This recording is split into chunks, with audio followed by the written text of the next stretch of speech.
Ang pagtitiis ay palamuti ng mananampalataya. Ang pagtitiis ay isang dakilang katangian. Ibinibigay lamang ng Allah sa mga pinili niyang pagkalooban ng kabutihan. Ito ay isa sa mga katangian ng mga propeta at ng mga matutuwid. Sa pamamaitan ng pagtitiis, nakamit nila ang mataas na antas at napawi ang kanilang mga kasalanan.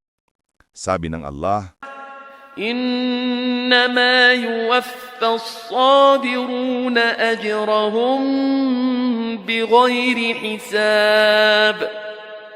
ang pagtitiis ay hindi lang basta kundi pagtanggap at pagsuko sa pasya ng Allah, kalakip ng pagtitiwala sa kanyang pangako. Alam ng mananampalataya na ang lahat ay nangyayari ayon sa kanyang kalooban at sa likod ng pagsubok ay may kabutihang di pa niya nakikita. Kaya't hindi siya nagrereklamo o nawawalan ng pag-asa, bagkus ay sinasabi, gaya ng itinuro mang propeta, sa makanya nawa ang kapayapaan. O Allah, gantimpalaan mo ako sa aking kapighatian at palitan mo ito ng higit na mabuti. May tatlong uri ng pagtitiis. Pagtitiis sa pagsunod sa Allah, pagtitiis sa pag-iwas sa kasalanan, at pagtitiis sa harap ng mga pagsubok. Ang sinumang makapagsagawa ng tatlong ito ay kabilang sa mga magtatagumpay sa buhay at sa kabilang buhay. Ang taong nagtitiis sa pagdarasal kahit pagod, sa pagpipigil ng tingin kahit tukso, at sa pagtitiis sa sakit